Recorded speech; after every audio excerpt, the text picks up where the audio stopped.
Good morning, friends. Welcome back to Astrology Today and Tarot. My name is Mel Rose. This reading is for today, Monday, March 6, 2023.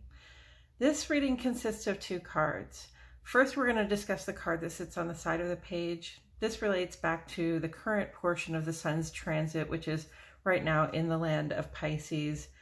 After that, I'll draw a random card that, given the context of today's astrology, may have something more to tell us. So with all of that said, let's get into it. And I appreciate your patience as I sort of feel my way here. So in astrology today, we have the sun completing a sextile with Uranus. And it's kind of a significant aspect, which is why I drew a chart for it. We'll go with the text that's on the page. Prepare to be surprised and delighted. A change of pace can be really good for us this time. And it's a good time to pay attention to your intuitive impressions. So, as far as being surprised and delighted, we can just really have some interesting encounters or some encounters with interesting people. We can have exciting things happening around us, or, changes coming into especially our work, social, and civic spaces that, sort of cause a buzz and a stir. And, maybe even quicken our pace a little bit, maybe even speed us up, as we change our plans. Sometimes we have to become a little more efficient. So it's helpful, when changes are about, because that's what Uranus is about, is bringing in change. Sometimes when the pace is picked up, that can be really good for us because we don't have to sit and sort of ruminate or worry about the changes that we're going through. We're just going to step right into them at this time, okay? And it's a good thing because that sextile vibe is very very cooperative. It works together with you, and if you put in a little effort, something good will come of it.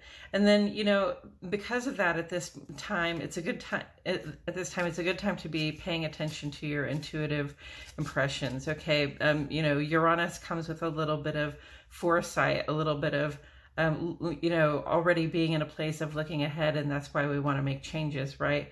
So pay attention to your intuitive impressions, your flashes of insight right now.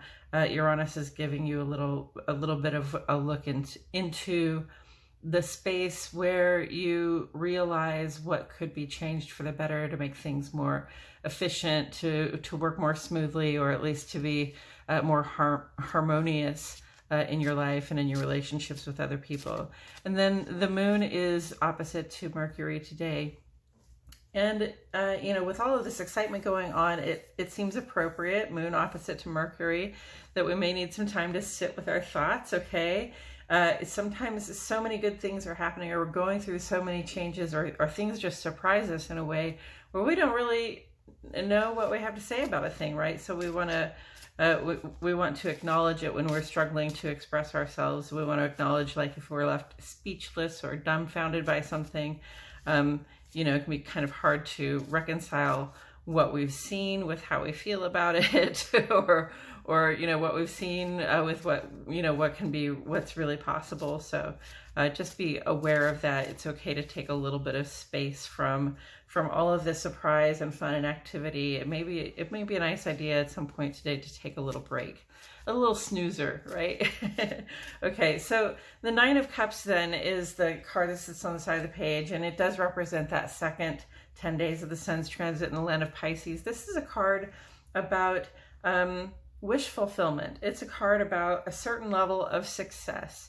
And what it says is, you've learned how to give of yourself to people and in situations where your giving will be reciprocated, okay? So that you are not just constantly giving and not being reciprocated and creating a huge imbalance for yourself that's going to leave you sort of behind, distressed, disappointed, overwhelmed. Instead, when we find that situation, that person, place, or thing where we can give of ourselves and be properly reciprocated, we feel supported. We give our support and we feel supported, right? We give our love and we feel loved. We give our enthusiasm and we get some enthusiasm back, right? So that's a really satisfying place to be. It's really, you know, not the ultimate expression of emotional fulfillment, but it is like the penultimate expression, if you will, of emotional fulfillment. And that's like, you know, I can be fine on my own is what this card tells me. I can do just fine on my own if I just learn, you know, like how and what to give to the situations that, you know, that I take on as my investments, as my relationships in this life. Okay, so that's the 9 of Cups. And I'm going to turn this card over. Hey, friends, we got the Lovers. This is the Luna edition of the Ethereal Visions deck. I love this deck because it's very Art Nouveau. Oh, look at the pretty pink flowers and the rainbow holograph. That's just lovely. And the Lovers, of course, very much wrapped up in one another. There's sort of these wings coming out of the corners that indicate there'd usually be like an angel in this card, right? Sort of the blessing of the union between two people, which is a really strong bond. It's not just an emotional bond, it's a physical bond as well. And you know, it's appropriate, the things that come with that bond, like, you know, certain loyalty to one other person, right? And it speaks to having your choice as well. You know, you're not going to become the Lovers kind of couple with somebody that isn't suitable to you, that you wouldn't choose for yourself. So, you know, it's sort of getting what you want. You know, and also it's about feeling supported. Again, I see this theme of reciprocity and you know, Venus style, receiving what we desire, but also 9 of Cups style, like being reciprocated, you know, getting what we give. So where do we see the Lovers on the page? Well, Venus is currently sextile to Mars. Okay, so Venus and Mars are kind of the classic binary couple. You know, one is receptive and one is assertive.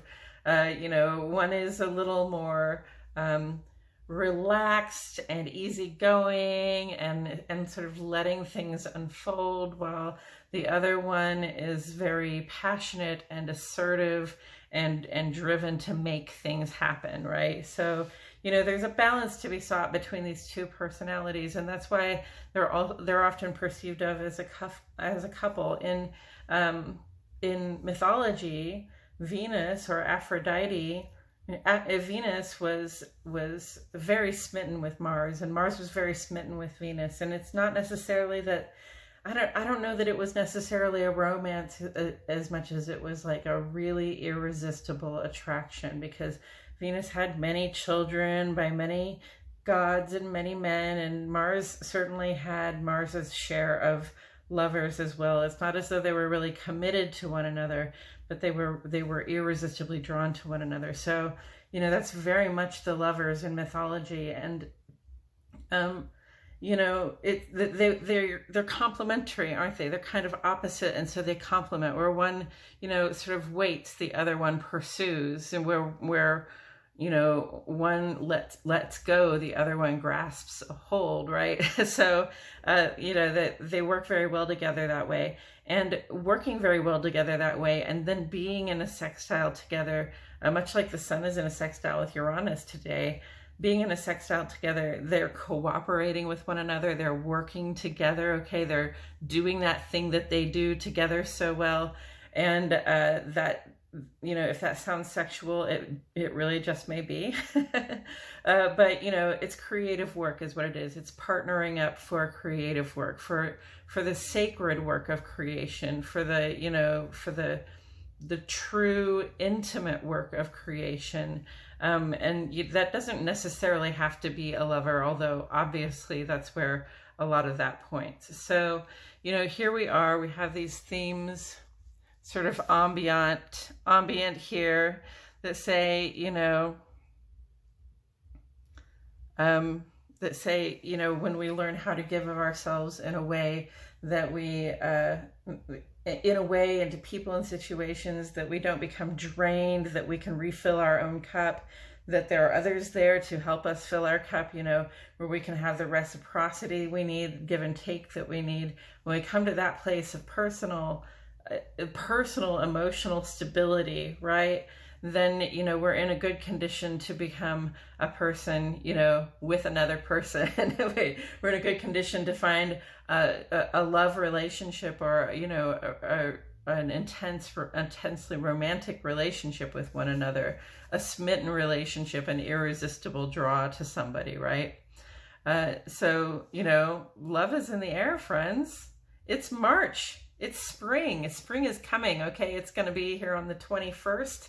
And, you know, if you're like me, you see a lot of things turning green out there where it was all sort of dingy gray before.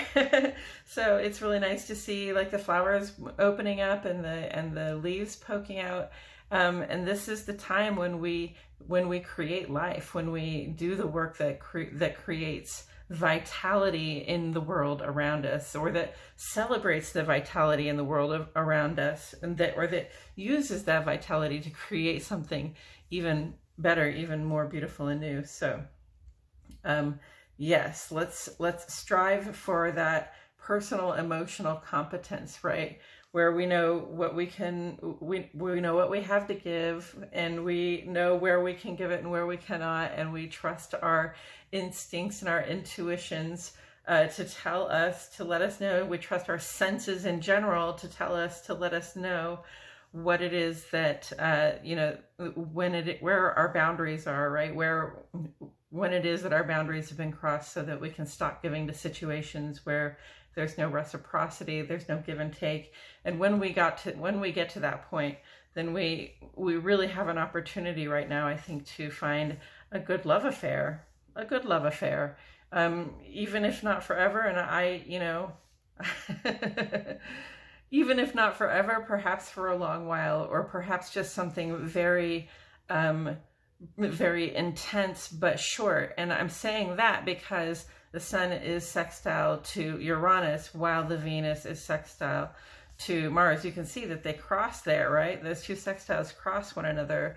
So, you know, if there is a romance coming in, you know, don't be surprised if it's a temporary flame, if it's a spark that flares up, okay? Because, I mean, sometimes that just is how it is. But, you know, if you feel competent to handle it, emotionally stable enough to handle it, and you have a good opportunity to share your love, your heart, your creative power with somebody, and that's what you want to do right now, then, you know, I think the signs are good to do it. Just to understand that it might be it might be temporary, okay? You might meet somebody that you just find really exciting right now, and then 2 or 3 days from now, they just become less exciting, and you're like, yeah, you know what? I thought I loved you, and I do care, but I think I got to go over here now, right? And do something else. So that's okay. And don't forget to take some time to sit with your thoughts, okay? It can be challenging, especially if you're feeling overwhelmed with affection and emotion for a person, place, or thing, a situation that you're feeling really dedicated to.